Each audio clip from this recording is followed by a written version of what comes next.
হ্যাঁ হয়েছে। আচ্ছা দেখ, এই যে প্রত্যেক এইরকম ভাবে লেখা মানে হচ্ছে কার্বনকে লেখা। আমরা কি করি, হাইড্রোকার্বন গুলোকে বা যে কোনো অর্গানিক কম্পাউন্ড গুলোকে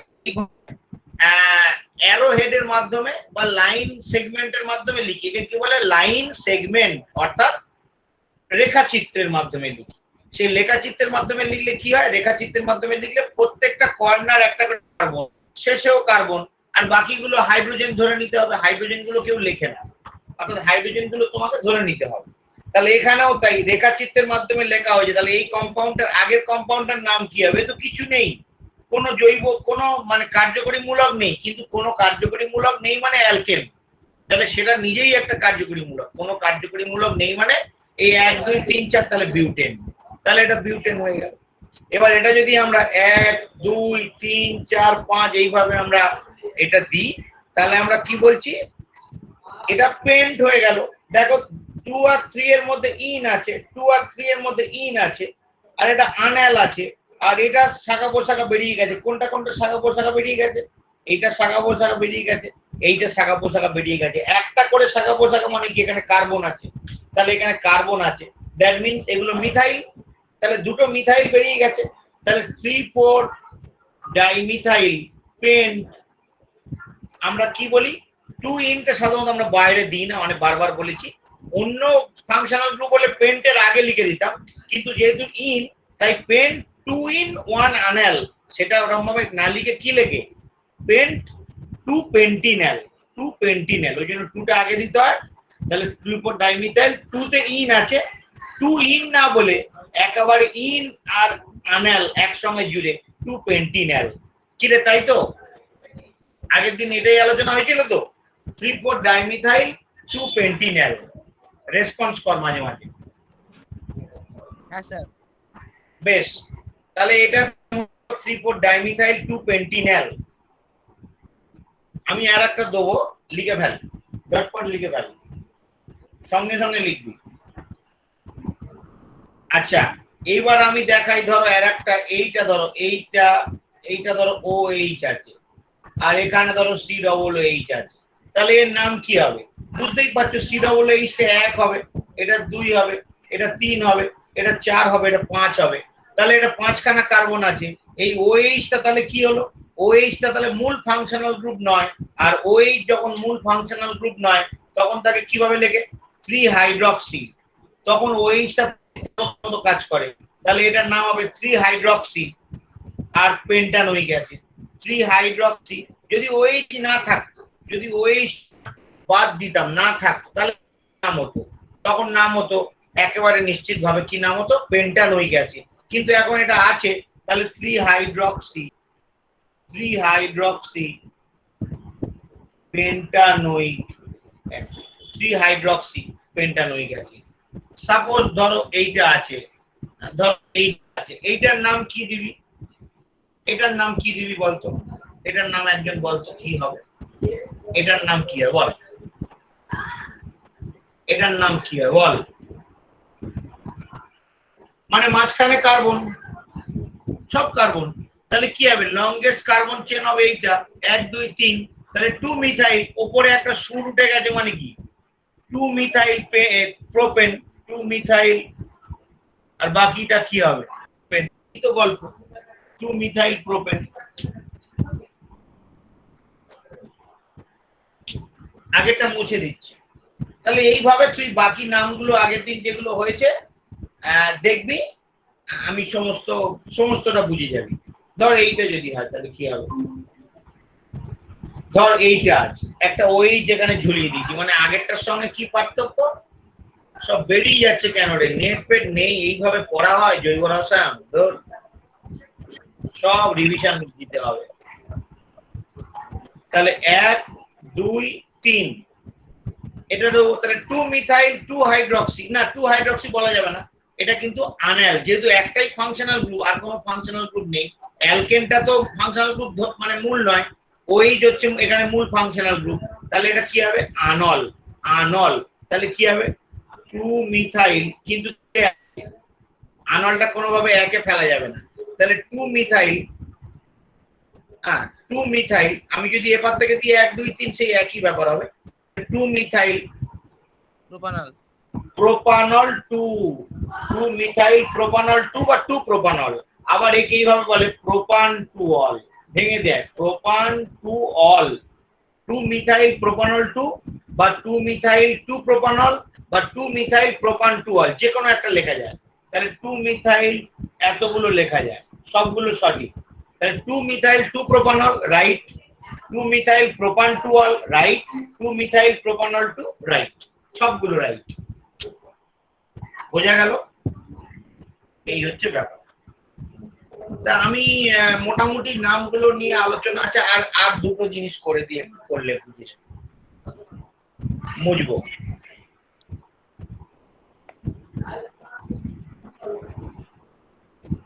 ধরো এইটা,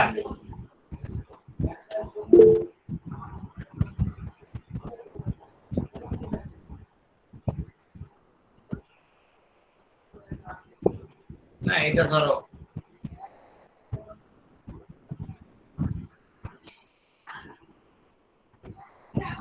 বলো কোনটা মূল ফাংশনাল গ্রুপ। দেখবে ও সেই তোমাকে প্রেফারেন্স টেবিল দেখতে হবে। প্রেফারেন্স টেবিলে আগে কে আছে পরে কে আছে। প্রেফারেন্স টেবিলে দেখবে আগে হাইড্রক্সি আছে, মানে সরি আগে আনল আছে পরে অ্যামিন আছে। তাহলে আগে যদি অ্যালকোহল থাকে পরে যদি অ্যামিন থাকে তাহলে এইটাকে প্রেফারেন্স দিতে হবে। এটা তো OH আছে, তাহলে 1 2, তাহলে আনলটাকে 1 এ দিতে হবে। তাহলে 2 অ্যামিনো, এটা যদি ফাংশনাল গ্রুপ না হয় তখন তার নাম হয় অ্যামিনো, আর যদি এটা ফাংশনাল গ্রুপ হয় তখন হয় অ্যানামাইন। তাহলে এটা কি হবে? 2 amino, 2 amino butanol, 2 amino butanol. একে আছে বলে আর কতই লেখার দরকার নেই, বা কেউ যদি লেখে বিউটানল 1 অসুবিধা নেই, আবার অনেকে এইভাবে লেখে বিউটান 1 অল, একই ব্যাপার। 2 amino butanol, 2 amino বিউটান 1 all, 2 amino butanol 1, যে কোনো লিখলেই হবে। কথা বোঝা যাচ্ছে? হ্যাঁ স্যার। থাকতে পারছে না ম্যাক্সিমাম এরকম ভাবে করলে অর্গানিক কিন্তু বিপদ হয়ে যাবে। ওই জন্য তোদের করতে হবে, কোনো অফলাইনই শুরু করতে। শুরু করার কথা ভাব, কিভাবে শুরু করবি বল। তোদের তো গভর্নমেন্ট সর্বনাশ করে দিল, আর পরীক্ষা কিছুই হবে না। আচ্ছা স্যার কিন্তু পরীক্ষা তো ফাইনাল বলে দেয়নি। আমি ফাইনাল বলে দিলাম, আমি ফাইনাল বলে দিলাম। ওই যে হ্যাঁ স্যার। পরীক্ষা হবে না, হয়তো এরকম হতে পারে প্রশ্নটা বাড়িতে দিয়ে করে আনতে বলা হলো। বুঝতে পেরেছিস অবস্থাটা? হ্যাঁ স্যার। বাড়িতে দিয়ে করে আনতে বললে কি করবি? ভালো করে করে জমা দিবি আর কি করবি? স্যার ওটা উচ্চ মাধ্যমিকের ক্ষেত্রে হতে পারে, আমাদের তো বলে দিয়ে বাতিলই হবে। আনন্দবাজার পত্রিকায় হেড লেখা আছে বাতিলের পক্ষে মাধ্যমিক উচ্চ মাধ্যমিক। ঠিক বলেছে, ঠিক বলেছে। তানবীর বলছিস তো? হ্যাঁ স্যার। ঠিক বলেছিস, তুই ঠিক বলেছিস, কিন্তু আমি ধরছি যে হয়তো এক্ষেত্রে কেউ হয়তো করলো। তা বলবি আর বল, হাসি পাচ্ছে এইসব শুনে, আর কি বলবো বল, তুই কিছু বলার নেই। এবার না পারলে আমাকে জিজ্ঞেস করবি, বাড়ি থেকে বলে দেবো 100 এ 100। ওসব বাদ দে, এখন ভাব 11-এ তোরা পড়ছিস, 11-এ পড়া কম, বুঝতে পেরেছিস? ওসব ছাড়। আমি খুব ইম্পর্টেন্ট একটা জিনিস পড়াচ্ছি, আমার যা মনে হয় জানিস এই সবগুলো আবার পরে তোদের আরেকবার করে ঝালাই করে নিতে হবে, কারণ যে ত্রুটি বিচ্যুতিগুলো থেকে যাচ্ছে। হ্যাঁ অফলাইনে যখন হবে তখন করালে ভালো হয়, কারণ অনেক স্টুডেন্ট করছে না। হ্যাঁ অনেক ঝালাই করে নিতেই হবে, কিছু করার নেই, কারণ এভাবে তো সায়েন্স পড়া যায় না। না আর্টস হয়, আর্টসে কি হয় যে একটা নোট দিয়ে দিলাম, ওই নোটটা পড়ে নিলে হয়ে গেল। এই নোট দিলে কেউ বুঝবে? স্যার আবার অনেকে সায়েন্স নেবে বলছে, তারা আবার করছে না ক্লাস। আশাদুল নেবে বলছিল, সে আবার ক্লাস করছে না। সবাই পারবে তো না, ওই জন্য অফলাইন আমি শুরু করে দেবো ভাবছি। স্যার মগরাহাট ঘর ভাড়া নিয়ে করা যায় তাহলে সব আসতে পারবে নাকি? ঘর ভাড়া নেওয়ার দরকার নেই, ঘর দেওয়ার লোক আমার অনেক আছে। তাহলে মগরাহাটে করলেই তো হয়, সকালে 1টা থেকে 10টা অবধি যেহেতু খোলা, তার ভিতরে ক্লাস করলে হয় যদি ট্রেনটা চলে। দেখছি আমি ট্রেন না চললেও কিভাবে যাওয়া যায় আমি দেখছি, ঠিক আছে? ট্রেনটা চললে আমার একটু সুবিধা হতো এই আর কি। তা আমি ঠিক আছে একটু হালকা করে করাই, আমি যার জন্য তো দুদিনে অল্প করে করাচ্ছি, ঠিক আছে? কিন্তু আসলে সত্যি প্রবলেম নেটটা না, এই একটা ঝড় বৃষ্টি হলে এক্ষুনি বন্ধ হয়ে যাবে, কি হবে? আচ্ছা বন্ধ হয়ে গেল। ঠিক আছে একটু কর। আচ্ছা কি লেখা আছে দেখতে পাচ্ছি, জৈব, আজকে নতুন টপিক করাচ্ছি, একটু শুরু করি, আমি পরে আবার ঝালাই করে দেবো, ঠিক আছে? ওকে। জৈব যৌগে ইলেকট্রনের চলাচল, জৈব যৌগে ইলেকট্রনের চলাচল, ইলেকট্রনের চলাচল কয় রকম আছে আমরা একটু ভাগ করি। এই কার আওয়াজ হচ্ছে, কার আওয়াজ হচ্ছে, বন্ধ কর রে, কার আওয়াজ হচ্ছে বন্ধ কর, ভয়েসটা বন্ধ কর। আচ্ছা জৈব যৌগে ইলেকট্রনের চলাচল মানে একটা জৈব যৌগ তার মধ্যে ইলেকট্রন মুভমেন্ট করছে, ভালো করে বোঝ। একটা জৈব যৌগ, সেই জৈব যৌগের যে কাঠামো, ধরা যাক একটা বিউটেন, বিউটেনের মধ্যে ইলেকট্রনের মুভমেন্ট কিরকম হচ্ছে।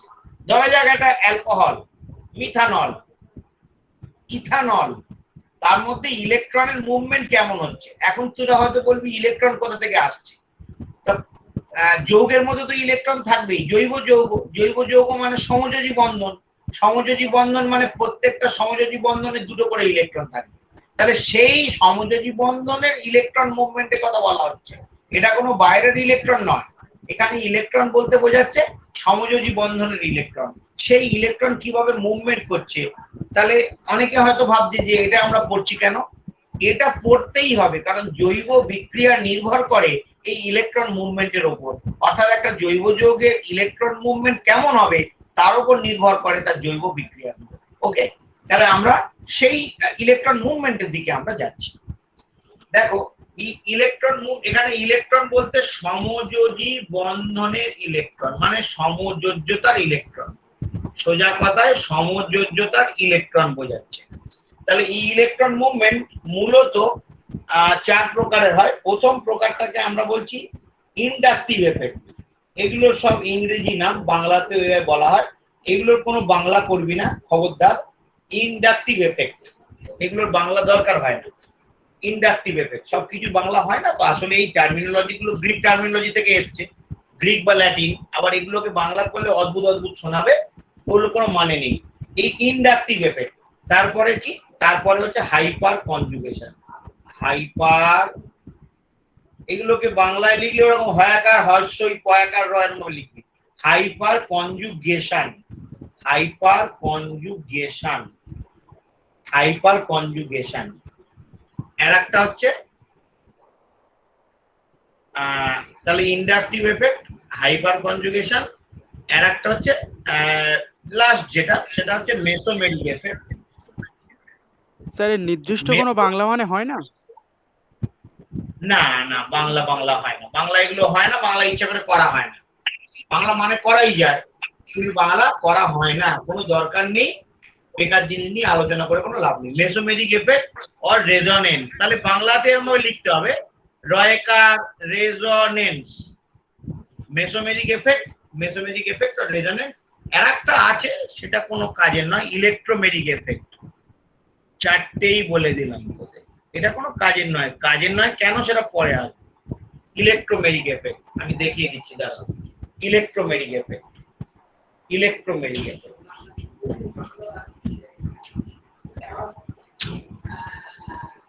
ইলেকট্রোমেরিক এফেক্ট, ইলেকট্রোমেরিক এফেক্ট লাস্টেরটা।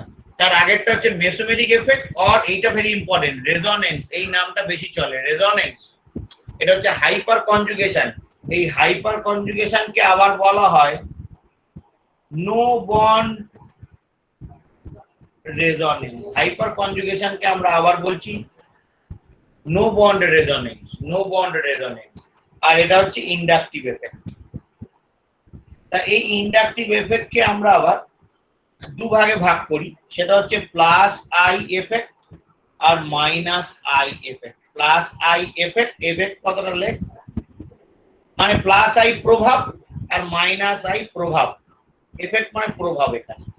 আচ্ছা হাইপার কনজুগেশনের প্লাস মাইনাস হয় না, এই রেজোনেন্সের দুটো হয়, একটা হচ্ছে প্লাস আর এফেক্ট আর মাইনাস আর এফেক্ট। ওকে, প্লাস আর এফেক্ট মাইনাস আর এফেক্ট, এটা নিজে লিখে ফেল, এটা বোর্ড না দেখতে পারলে অসুবিধা নেই।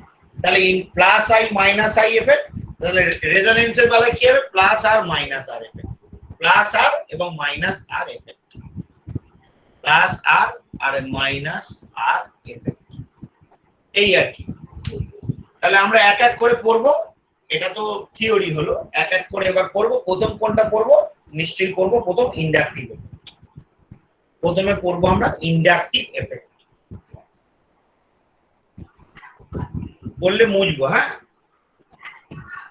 হ্যাঁ স্যার মুছে হ্যাঁ মুছবো।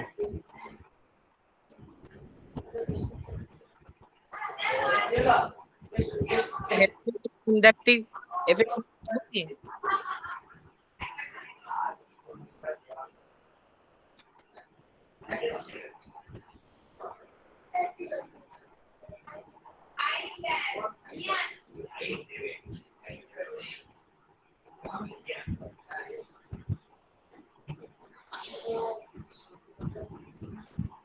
হ্যাঁ মুছি, হ্যাঁ স্যার মুছে দিই। আচ্ছা আচ্ছা ঠিক আছে, ওপরটাও মুছে দিলাম, আমার দরকার নেই। এইবার হচ্ছে কি বলছিলাম, ইন্ডাকটিভ এফেক্ট। একটা ভালো করে আগে করি, ইন্ডাকটিভ, ইনডিউস কথাটা থেকে এসছে ইন্ডাকটিভ এফেক্ট। দেখ বাংলার জন্য যদি বলি ইনডিউস থেকে এসছে, ইনডিউস কথার মানে হচ্ছে আবেশ, তাহলে এটা আবেশকারী প্রভাব। বোকার মতো বাংলা করে কোনো লাভ নেই, দরকার নেই বাংলা করার, এটার বাংলা হয় আবেশকারী প্রভাব, কোনো মানে হয় না করার। আমরা আগে বুঝে নেবো যে ইন্ডাকটিভ এফেক্টটা কি। ধরা যাক একটা মলিকিউল আছে, এইটা, এটার নাম কি হবে, ইথানল, ইথানল, ইথানল, যেহেতু ওইটা আছে। এবার আমাকে বুদ্ধি করে বল, এই যে এটাকে যদি ভেঙে লিখি, ভেঙে লিখলে কেমন হবে দেখতে, এইরকম হবে, এই হাইড্রোজেন গুলো এইভাবে হবে।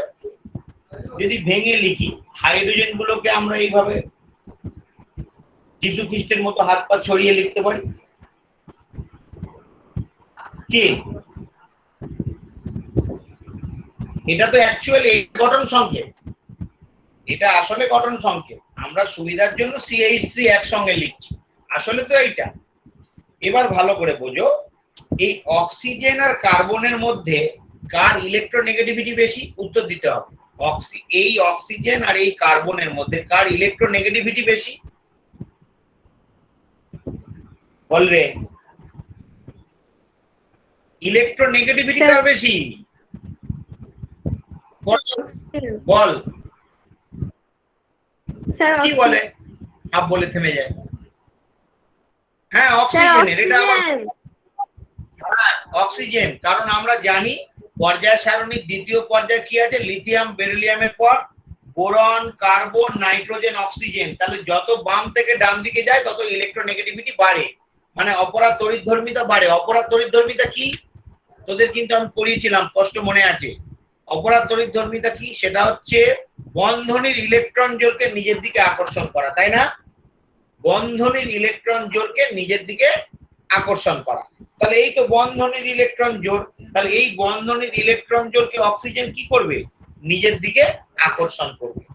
এই যে অক্সিজেনের এই যে আকর্ষণ, বন্ধনের ইলেকট্রন জোড়কে নিজের দিকে আকর্ষণ করা, এই প্রভাবটা কি বলা হয়, মানে ইলেকট্রন টেনে নেওয়ার প্রভাব। এটা কার দিকে টেনে নিচ্ছে, কোন একটা পার্টিকুলার কার্যকরী মূলকের দিকে। এই যে টেনে নেওয়ার প্রভাব, একে আমরা বলছি মাইনাস আই এফেক্ট। এই ইলেকট্রন টেনে নেওয়ার প্রভাবটা কি আমরা কি বলছি, মাইনাস আই এফেক্ট। আর ভালো করে বুঝবি, একজন টানছে মানেই ধরে নিতে হবে একজন ঠেলছে। এই যে এই CH2, এই যে এই গ্রুপটা, এই CH2 ধরে নিতে হবে CH2 ঠেলে দিচ্ছে, ধরে নিতে হবে মিথাইল ঠেলে দিচ্ছে, প্রত্যেকটা কার্বনই ইলেকট্রন টান মানে ঠেলে দিচ্ছে। আসলে একজন টানছে মানেই অন্যজন ঠেলছে। এই যে ঠেলে দিচ্ছে, এই ঠেলা এফেক্টটাকে আমরা বলছি প্লাস আই এফেক্ট। আসলে প্লাস আই এফেক্টটা হচ্ছে ফলাফল, মাইনাস আই এফেক্টটা হচ্ছে কারণ। আমি কি বোঝাতে পারলাম? প্লাস আই এফেক্টটা হচ্ছে ফলাফল, মাইনাস আই এফেক্টটা হচ্ছে কারণ। বোঝা গেল কি? হ্যাঁ স্যার প্লাস আই এফেক্টটা হচ্ছে ফলাফল, আর স্যার আসলে কারণটা হচ্ছে মাইনাস আই এফেক্ট। বলো। আরেকবার মাইনাস আই এফেক্ট একটু বলুন। আমি বলছি, স্যার অন্য মাইনাস উদাহরণে বলছি, এ তো এখন অনেকগুলো। মাইনাস আই হচ্ছে এই যে ইলেকট্রোনেগেটিভিটি যার বেশি, সে যে নিজের দিকে ইলেকট্রন টেনে নিচ্ছে, এই আমি লিখিয়ে দিচ্ছি, এই ইলেকট্রন টানার এফেক্টটার নাম হচ্ছে মাইনাস আই এফেক্ট। আর একজন টানছে মানে অন্যজন ঠেলছে, তার মানে যারা ইলেকট্রন ঠেলে দিচ্ছে, কার্বন আর হাইড্রোজেন, ওই যে অ্যালকিল গ্রুপগুলো যে ইলেকট্রন ঠেলে দিচ্ছে, এইটার নাম হচ্ছে প্লাস আই এফেক্ট। কথা বোঝা গেল? হ্যাঁ স্যার। হ্যাঁ, আমি অন্য এক্সাম্পল দিচ্ছি, আরো পরপর বুঝতে পারবে। ধরা যাক আমি আর একটা এক্সাম্পল দিচ্ছি, এইটা CH3 CH2 CH2 Cl, ধর ক্লোরিন পরমাণু আছে। তাহলে বুঝতেই পারছিস ক্লোরিন পরমাণুর ইলেকট্রোনেগেটিভিটি কার্বনের চেয়ে অনেক বেশি, তাহলে কি করবে? নিজের দিকে টানবে। তাহলে ক্লোরিন পরমাণুর কি প্রভাব হচ্ছে? মাইনাস আই প্রভাব। আলটিমেটলি এইটা তো টোটালটা মিলে একটা অ্যালকিল গ্রুপ, এই টোটালটা মিলে একটা অ্যালকিল গ্রুপ। এ কি করছে? তার মানে ঠেলছে। তার মানে এটা কি গ্রুপ? তিনটে কার্বন আছে মানে প্রোপাইল গ্রুপ। তিনটে কার্বন আছে মানে প্রোপাইল। চারটে কার্বন থাকলে বিউটাইল, একটা কার্বন থাকলে মিথাইল, দুটো কার্বন থাকলে ইথাইল। তাহলে তিনটে কার্বন মানে প্রোপাইল। তাহলে এটা হচ্ছে প্রোপাইল মূলক, অ্যালকিল মূলকের মধ্যে প্রোপাইল মূলক, তার রেসপেক্টে হচ্ছে প্লাস আই প্রভাব। কারণ টোটাল প্রোপাইল মূলকটাই কিন্তু ঠেলে দিচ্ছে বলে আমাকে ধরে নিতে হবে। যেহেতু ও টানছে, তার মানে কেউ ঠেলছে, তার মানে প্রোপাইল মূলকটা ঠেলে দিচ্ছে, তাহলে প্রোপাইল মূলকের প্লাস আই। আর যদি ভেঙে ভেঙে দেখো, এ ঠেলছে, এ ঠেলছে, এ ঠেলছে, সবাই ঠেলছে। এই যে মাঝখানে CH2 গ্রুপগুলোকে বলা হয় মিথিলিন গ্রুপ। এই মাঝখানে CH2 গ্রুপগুলোকে কি বলা হয়? এই CH2। এই CH2 তো কোনো মূলক নয়, দুদিকে দুটো হাত আছে, মৌলপুঞ্জ বলা যায়। একে তো মূলক বলা যায় না, মূলকের যোগ্য তো সবসময় এক হয়। এটাকে বলা যায় মৌলপুঞ্জ, অর্থাৎ CH2 দুপাশে দুটো মলিকুলার ফ্র্যাগমেন্ট আর কি, এই মৌলপুঞ্জ। CH2 মৌলপুঞ্জকে কি বলা হয়? মিথিলিন বলা হয়। কি বলা হয় রে? CH2 মৌলপুঞ্জকে বলা হয় মিথিলিন, অর্থাৎ মিথিলিন মূলক। অনেকের নেট নেই, বেরিয়ে যাচ্ছে, এভাবে হয়। কি বলা হয় বুঝতে পেরেছিস? মিথিলিন। হ্যাঁ, এই বারবার বলবো না, একবারই বলবো এই জিনিসটা। CH2 মৌলপুঞ্জকে আমরা কি বলছি? মিথিলিন মূলক বলা হয়। তাহলে তুই যদি আলাদাভাবে দেখিস, তাহলে এটা মিথিলিন মূলক, এ ঠেলছে, এই মিথিলিন মূলকটা ঠেলছে, এই মিথিলিন মূলকটা ঠেলছে, আর এটা হচ্ছে মিথাইল গ্রুপ, এই মিথাইল গ্রুপটাও ঠেলছে। কিন্তু সব মিলে কি? সব মিলে প্রোপাইল গ্রুপ। তাহলে প্রোপাইল গ্রুপ কিন্তু ক্লোরিনের দিকে ঠেলছে। তাহলে ক্লোরিনের রেসপেক্টে, ক্লোরিনের সাপেক্ষে মাইনাস আই এফেক্ট, আর প্রোপাইল গ্রুপের সাপেক্ষে প্লাস আই এফেক্ট। বোঝা গেল? হ্যাঁ স্যার বুঝতে। আচ্ছা, এইবার বোঝার পর এখনো বোঝা বাকি আছে। এবার নেক্সট লেখ, ওই 2 নম্বরটাই আবার ভালো করে লেখ, 2 নম্বরটাই ভালো করে লেখ। এইবার আমরা ইন্ডাকটিভ এফেক্ট বা মাইনাস আই এফেক্ট কেন হচ্ছে?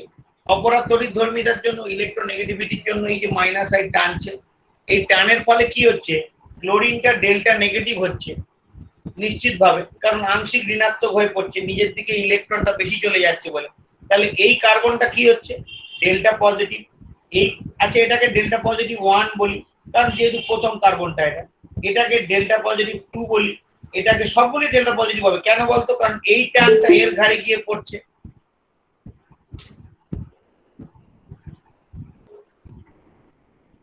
কে জয়েন করলি রে?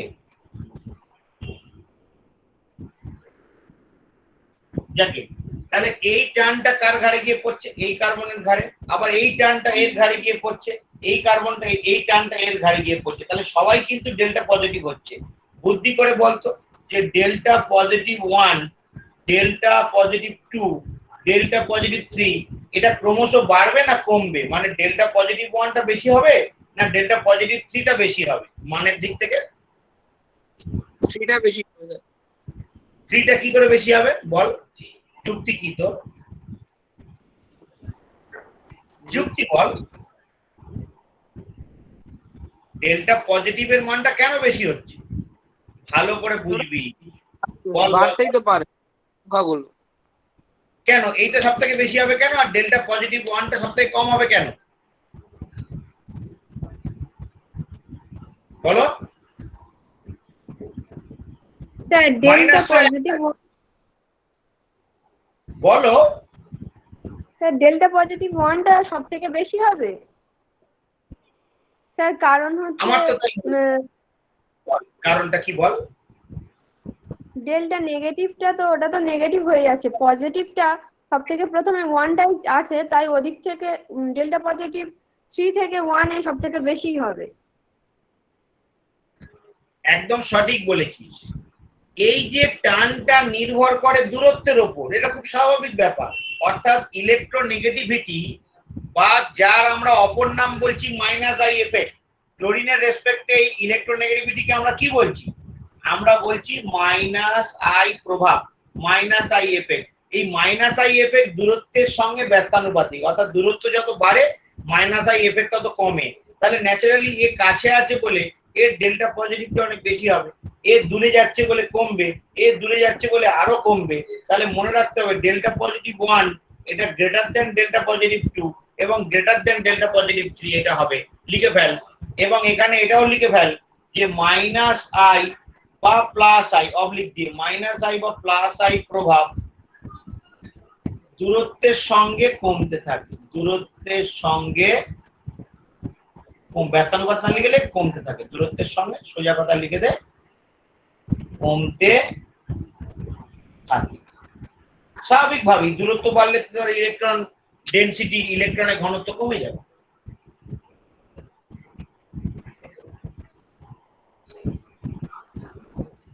বুঝলি? হ্যাঁ স্যার।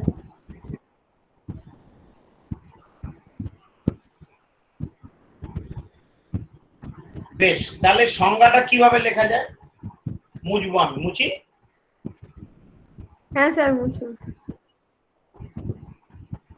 আচ্ছা, তার আগে সংজ্ঞার আগে একটা জিনিস বলি, বুদ্ধি করে তোরা উত্তর দিবি কিন্তু। CH3Cl, CH3Br, CH3I, আর এখানে একটা দিচ্ছি এখানে দেখা যাচ্ছে না, এখান থেকে দিচ্ছি CH3F, CH3Cl, CH3Br, CH3I। তাহলে এদের মধ্যে সবগুলোই প্লাস হবে আর কি ন্যাচারালি, কারণ এরা হচ্ছে তড়িৎ ঋণাত্মক। ক্লোরিন, ক্লোরিন, ব্রোমিন, আয়োডিন সবাই নিজের দিকে টানবে, এইগুলো ন্যাচারালি মাইনাস হবে। তাহলে আমি বলতে চাইছি এই প্লাস ওয়ানটাকে 1, এই প্লাসটাকে 2, এই প্লাসটাকে 3, এই প্লাসটাকে 4, এটাকে নিজেদের সুবিধার জন্য দিলাম। তাহলে তোরা বলতো del plus 1, del plus 2, del plus 3, del plus 4 এদের মধ্যে কিরকম ক্রম হবে বলতো? মানে ডেল প্লাস 1, 2, 3 এর মধ্যে কিরকম অর্ডারটা হবে, কে হবে নাকি সব সমান হবে? কি মনে হয়?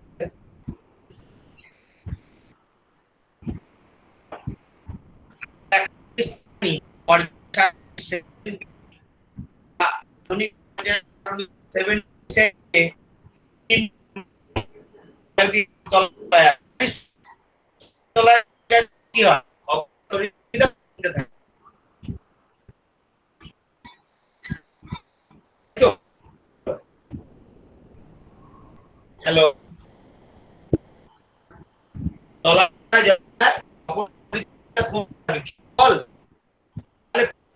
স্যার নেটওয়ার্ক তো প্রচন্ড প্রবলেম করছে।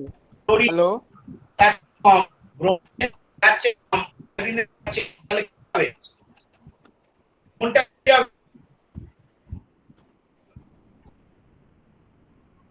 স্যার কথা কেটে কেটে আসছে খুব। কথা প্রবলেম করছে খুব। কথা শোনা যাচ্ছে না।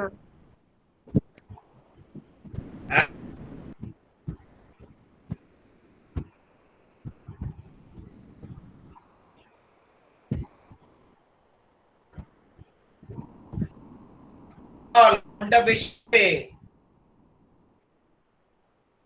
স্যার ফ্লোরিন, ফ্লোরিন বেশি, ফ্লোরিন সব বেশি হবে, তাহলে এগুলো নেই, শুনতে পাচ্ছি। তাহলে সব বেশি ডেল্টা, ডেল্টা 1 ডেল্টা থেকে হবে, কারণ কি 1 আয়োডিন, আয়োডিনের চেয়ে ব্রোমিনটা বেশি হবে, কারণ ঋণাত্মক। এটা আরো বেশি হবে, ফ্লোরিনটা সবার বেশি হবে, তাহলে এটা লেস দেন চিহ্ন হবে। ঠিক বললাম কিনা?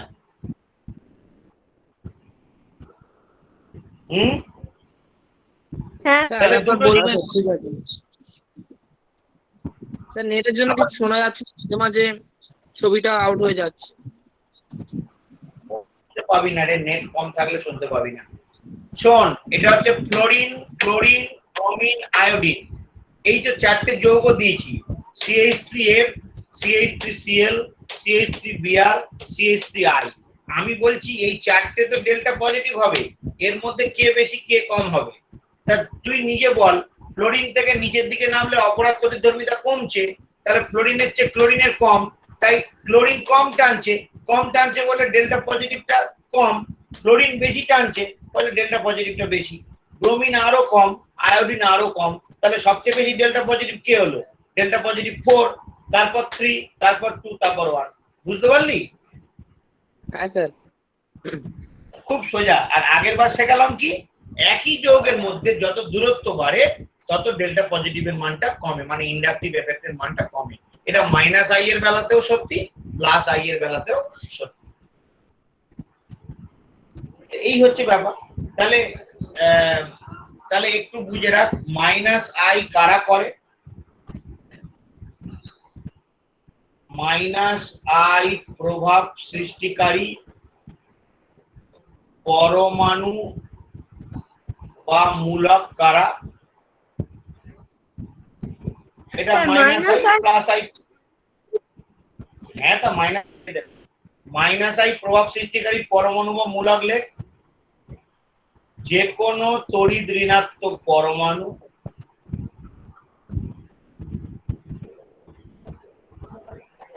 -v, যে কোনো তড়িৎ ঋণাত্মক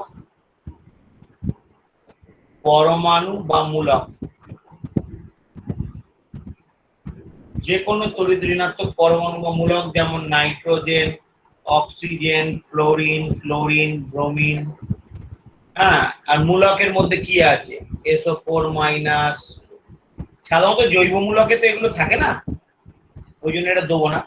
OH হতে পারে, NH2 হতে পারে, হ্যাঁ, COOH হতে পারে, এগুলো সবই -i করে। CH হতে পারে, কিটোন হতে পারে, ইথার, এটা ইথার হতে পারে, কত বলবো, বলে শেষ হবে না। তাহলে এরা সবাই -i করতে পারে। -i প্রভাব সৃষ্টিকারী পরমাণু বা মূলক। লাস্টের সংজ্ঞাটা লিখি।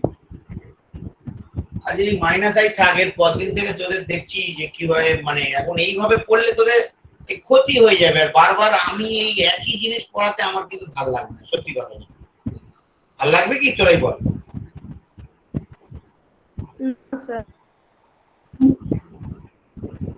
সেই জন্য ব্যবস্থা একটা করছি আমি, যেভাবে কর। মগরাহাটে কোথাও পড়ানো যাবে। তানভীর আছিস? হ্যাঁ স্যার। দেখি মগরাহাটে কোথাও পড়ানো যায়। হ্যাঁ, পরে ফোন করে নেবো তাহলে। এটা দেখতে পেয়েছিস তো মুচি? ট্রেন তো বন্ধ, আসবেন কি করে? হেলিকপ্টারে যাবো।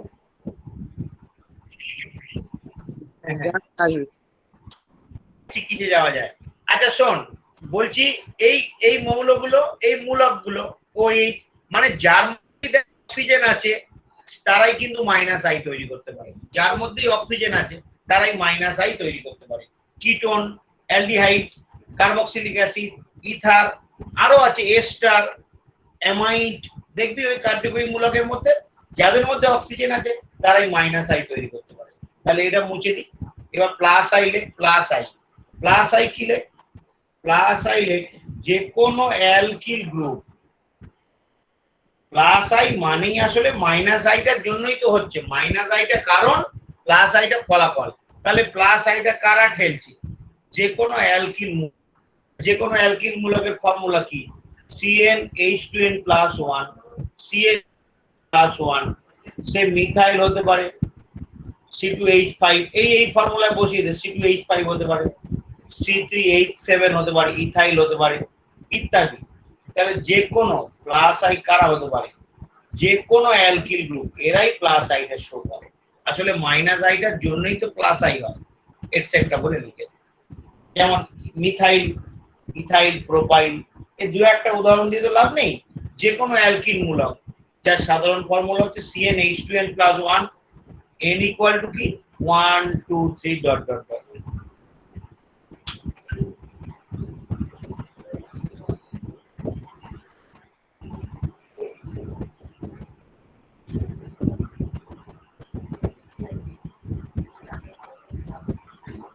মুছে দেবো। হ্যাঁ স্যার। হ্যাঁ বুঝুন। এবার দুটো সংজ্ঞা লিখে দে। প্লাস আই প্রভাব বলে লে, উদাহরণ সব হয়ে গেল, শুধু লেখ প্লাস আই প্রভাব। লেখ জৈব যৌগের সমযোজী বন্ধন বরাবর, জৈব যৌগের সমযোজী বন্ধন বরাবর ইলেকট্রন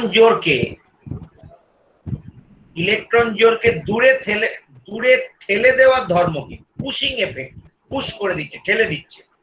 তাহলে জৈব যৌগের সমযোজী বন্ধন বরাবর ইলেকট্রন জোরকে দূরে ঠেলে দেওয়ার ধর্মকে প্লাস আই প্রভাব বলে, মানে positive inductive effect, plus I প্রভাব বলে। আর মাইনাস আই প্রভাব, এগুলো তো সবকিছু বোঝা হয়ে গেছে।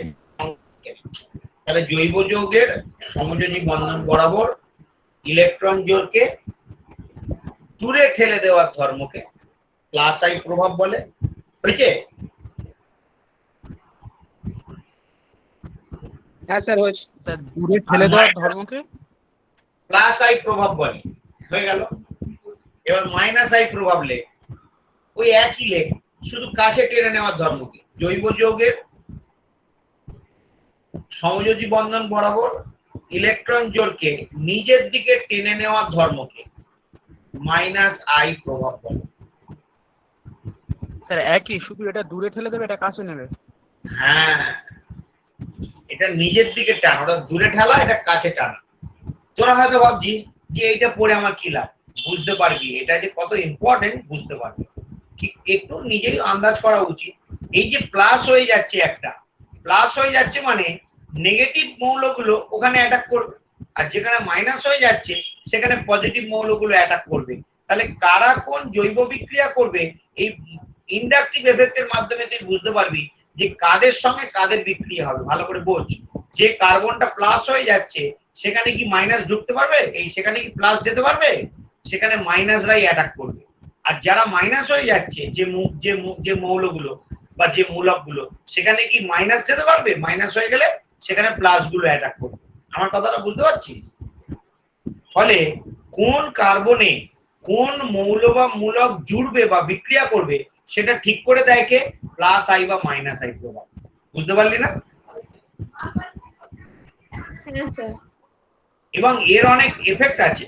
আমরা অনেকগুলো জিনিস ভাবি, আজকে করব না নেক্সট দিন করব, বেকার করিয়ে লাভ নেই রে, 2-3 জন করে। হ্যাঁ স্যার, সবাই চলে গিয়েছে বেকার পড়ানো। আর ভালো লাগে না, সেই তো বলতে হবে না সবাই সায়েন্স করবে। তাহলে আজকে থাক, আমি একটু ভাবনা চিন্তা করি, আমি 2-1 জনের সঙ্গে একটু কথাবার্তা বলি যারা মগরাহাটের দিকে থাকে। ঠিক আছে? হ্যাঁ কথাবার্তা বলে তোরা মগরাহাটে নিশ্চয়ই আসতে পারবি। হ্যাঁ স্যার, আমি ব্যবস্থা করি। ঠিক আছে? কারণ এভাবে হয় না, মানে সিরিয়াস ক্লাস এভাবে হয় না, সিরিয়াস হয় না এভাবে। ঠিক আছে?